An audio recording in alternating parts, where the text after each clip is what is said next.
Okay, everybody, Shabbat Shalom. Well, I'm really excited because coming up this week, it's Purim. Yes, our most joyous, raucous holiday. The carnival is on Sunday. Don't miss it. It is going to be epic, totally epic. And then this Wednesday night is the Megillah reading when we read the story of Esther. It is customary to dress up in costumes, so you can wear a hat if you want. Don't lose your kippah, though. That would be bad. Everybody, all the kids are going to get a fun mask like this, so it's going to be a good time. That's a Wednesday night, the Megillah reading. Now, we know that Purim is a joyous, fun holiday, but the story of Esther does have a dark side if you know the story.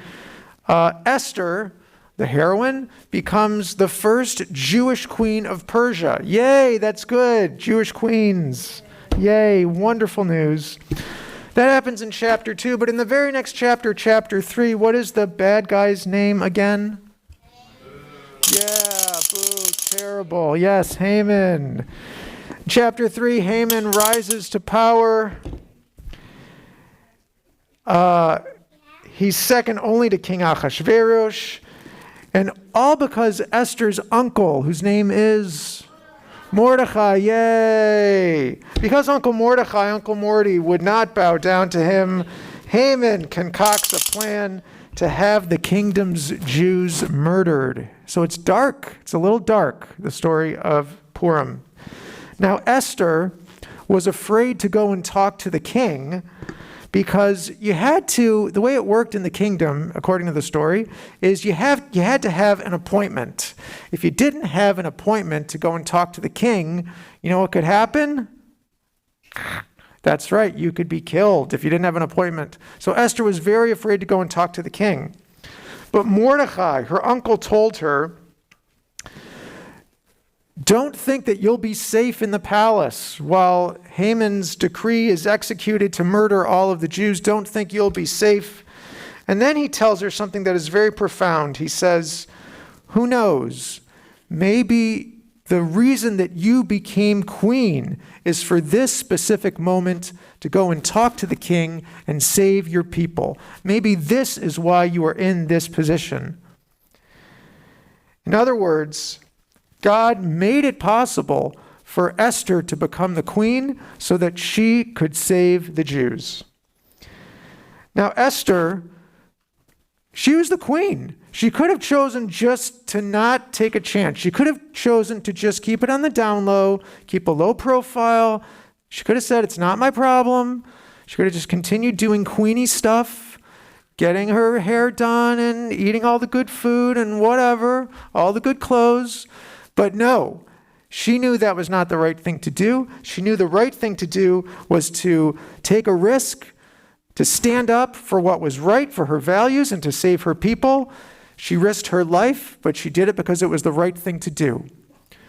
So I ask everyone here tonight, I want to ask you a question. Who are today's Esthers? Who are the people who are taking risks? Who are the people who are standing up and doing what's right at risk to themselves, even if they don't really have to per se? Who are today's brave heroes? So this week, I had the great pleasure of interviewing a woman named Magda Olczak. Magda Olczak lives in Warsaw. I interviewed her for my podcast, For the Love of Judaism. By the way, the producer of For the Love of Judaism is here tonight, Mr. Ari Teplitz. Give him a hand. Ari does great work. As he says to me, he says, Rabbi, you're the talent. I'll do all the work for you to put out the podcast. He does all the editing. Ari, you do such a great job. Now, I'm shining a light on Ari because Ari got us Magda for the podcast because she grew up in Old Bridge. And Ari and Magda went to middle school and high school together, right? So Ari knows her very well. He contacted her and he said, could we interview you for the podcast? She said, of course. So Magda lives in Warsaw with her husband, Bartek, and their two daughters, Mila and Zoe. When the war broke out, she and everyone that she knows And literally thousands of Poles, according to Magda, sprang into action to help the flood of refugees that were coming across the border from Ukraine into Poland. These people were literally fleeing for their lives, looking for safety and security.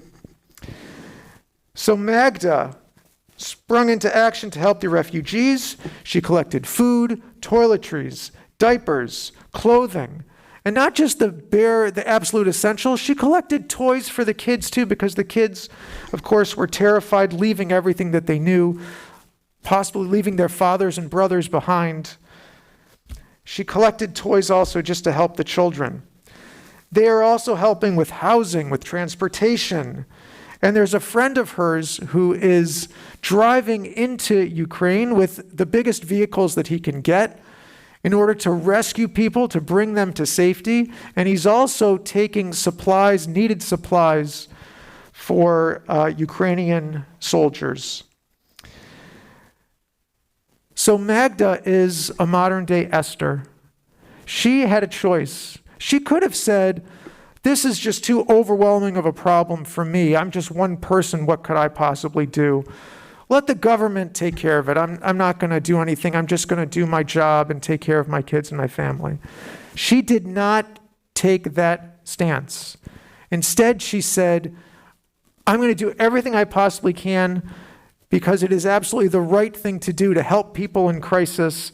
That's what it means to be a human being, and it certainly is in alignment with Jewish values as well. She didn't ignore the suffering. Instead, she stood up for her values.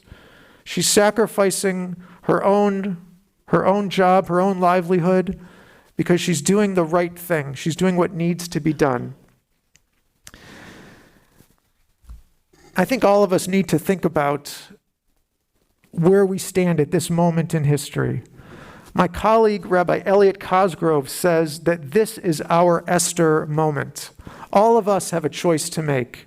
It's true that we are not on the border with this war, but we can still choose to make a difference as best we can.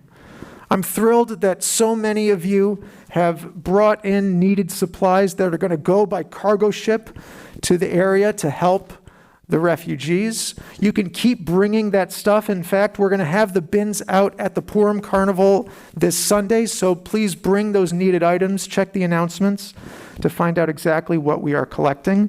You can still donate money. The website was listed. We'll publish that again to help with the relief effort.